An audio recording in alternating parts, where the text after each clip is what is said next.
Hello everyone and welcome to Sinful Gaming. I hope you're all doing well, I hope you're all staying safe, and most of all, I hope you're all fighting that war against the Grey.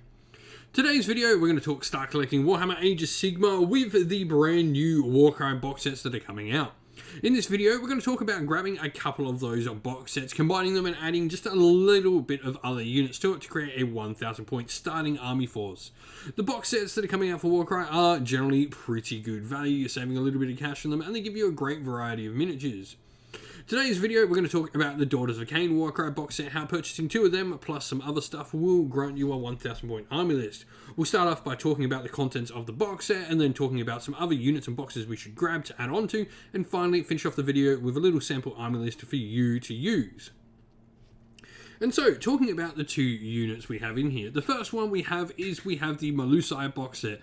The Melusai are the half-snake witch-elf mutants that we have for the Daughters of Khaine.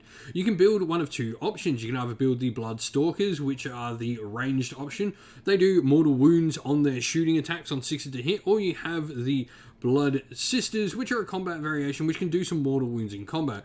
Both of these are 2 wound, more elite style units available to the force. So these are really going to be sort of those more heavy hitting parts of the force, able to do the mortal wounds, and generally at a much higher cost than the rest of the force for the army. The other box set we have available to us is the Witch Elf and Sisters of Slaughter box set. Now, this really is up to you on which one. Witch Elves are generic battle line for Daughters of Khaine, so that is a big thing for the army. On the other hand, the Sisters of Slaughter are also pure battle line, but they do cost that little bit more. You're looking at 120 points for your Witch Elves and 135 for the Sisters of Slaughter. Both of these options have a different weapon loadout options available to them. You can equip the Witch Elves with either 2 different hand weapons, so 2 daggers, or you can give them a dagger and a buckler. If they have the pair of sacrificial knives, the 2 daggers, they'll get +1 attack, whereas if they've got the bladed bucklers, they add 1 to their save rolls, and they also can do some mortal wounds on save rolls of a 6 back to your opponent. Sisters of Slaughter have much the same. They have their whips and sacrificial knives, which they can do, and they'll get some cool attacks out of that. They'll get an extra attack off the sacrificial knives, or if they go with the bladed bucklers, much the same as the Witch Elves, they'll get to do mortal wound splashback on 6s to save. The cool thing that the Sisters of Slaughter have going for them is they have the ability to pile in and fight outside of 6 instead of 3, and both units will have the Standard Bearer, which will allow them to reroll failed battle shock, and they'll have the Hornblower, which will allow them to run and still charge later in the turn. So some solid options for both variations of the unit there. Really, it's going to come down to what you want. Sisters of Slaughter and Witch Elves generally work better in different sub-factions for each one, and the points cost generally does matter, because a lot of Witch Elves and a lot of Daughters of Khaine units, in fact, can be quite costly in what they want to be. Now, talking about what units to grab after, well, I think there's one box set in particular you might want to go grab, and that is the Cauldron of Blood box set. This is going to give you a ton of different pieces for your force. First of all, it's going to give you the option of either the Hag Queen or Slaughter Queen on the Cauldron of Blood. The Cauldron of Blood has a couple of cool rules. First of all, it puts out its Blood Shield ability, which is really its big thing. So the Blood Shield that it's going to be able to put out is going to give +1 to save to units around it. It's also going to have the Isle of Worship, which is going to add 1 to the bravery of units around it. And then it's got the Avatar on top. When he's awakened, can be an absolute monster. He's got a 10-inch range shooting attack of 6 attacks, 3 threes, Ren 1, damage 1. But he's also got the Avatar sword in combat with a 2-inch range, 4 attacks, 3s and 3s, Ren 2, damage 3. So he can really do some damage. On top of that, depending on which one you take, if you have the Slaughter Queen on top of the Cauldron of Blood, she's going to get a cool command ability she can use. So she's got Orgy of Slaughter for a command ability, and she can use it in your hero phase. If you do so, you can pick a friendly Daughters of Khaine unit that's not fought in that phase so far. So generally, you can only use this once on each unit. And if they're within 12-inch and 3-inch of enemy units, they can fight in the hero phase. So really cool.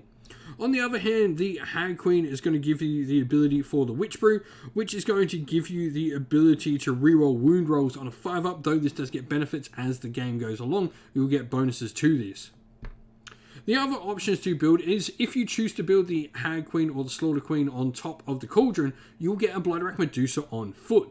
Or if you build what's called a Bloodwrack Shrine, which is where the Bloodwrack Medusa is instead on the chariot, you'll get the Avatar on foot and the Hag Queen and Slaughter Queen both on foot as well. So you get all three characters, you just mount one on top and you'll get the other two on foot. But if you have the Bloodwrack Shrine on there, you'll get the Avatar on foot as well.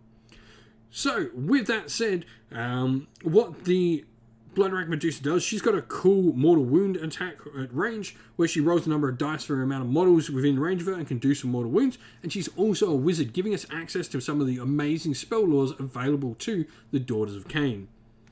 This is really her big thing. The best thing then, looking at going onto the Bloodwrack Shrine, this is going to give us some other cool abilities as well, alongside the ability to do her Bloodwrack Stare. She's going to have the Bladed Impact where she does mortal wounds on the charge. She's got the Aura of Agony as well, where enemy units around her are going to take mortal wounds potentially. Her spell on her War Scroll, Enfeebling Foe on the Bloodwrack Shrine, is a -1 to wound spell. Meanwhile, we've got the Bloodwrack Medusa on foot as well, which is going to have a spell as well, which will be the same Enfeebling Foe spell for a -1 to wound. So a really solid spell on the War Scroll and access to a great spell lore in the Daughters of Khaine army. But combining this all together, we're going to go with the Daughters of Khaine army and we're going to be in the Temple Hagnar. Hagnar's really cool. First of all, it's going to count our Blood Rights table, which is the continuous growth of abilities that Daughters of Khaine get throughout the game. It's going to count us as one step higher. This means our avatars will act earlier. It means our witch brews get better in earlier phases of the game. And it means we get more abilities for our Daughters of Khaine quicker than other armies.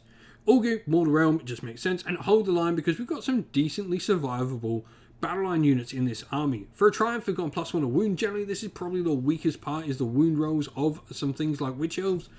Now, for our General, we've gone the Slaughter Queen on Cauldron of Blood. I just think at this point, the ability to pile in or attack twice is definitely a good option. Though you could go the Hag Queen here if you want. You could magnetize it or not glue on that Hag Queen or Slaughter Queen and chop and change them as you see wish. Devoted Disciples is a command trait we have to take, but that's not an issue at all, seeing as it gives us a 5-up ward around our General rather than a normal 6-up ward for our battle trait. This is really cool, seeing as it's on the Cauldron. It's got a much larger area, which is generally why we want to have those big sort of cauldrons as our generals for this sub-faction. The All Fury puts +1 damage on one of her weapons. She can also choose to bonus her own weapons as well, which is really nice. For prayer, we've got Blessing Arcane, which allows us to re-roll our Devoted Disciple roll, which is our ward save. Bloodwrack Medusa, she's going to have the spell Mind Razor, which is probably one of my favourite spells in the entire game. Mind Razor adds 1 to the damage so long as we've charged in the turn, and will also improve the Rend characteristic of our weapons by 1. So +1 damage, +1 Rend, so long if we've made a charge. Pretty cool. It's an 8 to cast, but you get this off, it can be really deadly. Tuners or Witch Elves, you can go whichever loadout you want here, really. There's not enough points in this list. If you went to maybe the Hag Queen, who is a little bit cheaper than the Slaughter Queen, so you've got the Slaughter Queen at 300 and the Hag Queen on Cauldron at 255, you could definitely fit in Sister Slaughter instead of them if you want, so that's some options there. But then you've got your Blood Sisters and Bloodstalkers as your other units, all wrapped up in a battle regiment for a 1-drop army. 20 points under, there's a chance we'll get that Triumph. 59 wounds is decent on the table for this sort of points value, and a 1-drop army as mentioned. Well, that's it for the video. We hope you enjoyed watching. If you did, please don't forget to leave a like and subscribe to the channel. If you'd like to come chat more with me and other members of our little fine community here at Sinful Gaming, you can do so by following the link in the video's description to our Discord server. Lastly, if you'd like to help support the channel more, you can do so by following the links to either our Patreon or YouTube members down in the description of the video. It goes a massive way to helping the channel continue to produce the content that it does.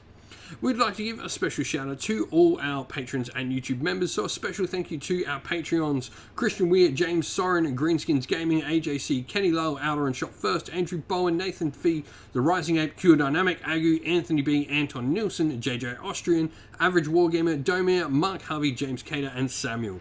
And a shout out to our YouTube members: Green Roots Gaming, Kenton Young, Chris Wallace, Ronya, Vinny, Lochloric, The Johnny84, David Ellsworth, Revenar, Wolfric Nick, Broken Chef, Sean Scott, and Ariana Edwards. Finally, a last special shout out to Lady Witchfox Art, who does all the amazing artwork for the channel that you see pictured here, and to Xmorphic, who does all the amazing background work on our Discord server for us. Thank you both, you do amazing work. That's it though. Please don't forget to leave a like and subscribe. Once again, stay safe, stay well, and most of all, keep fighting that war against the grey. Ciao for now.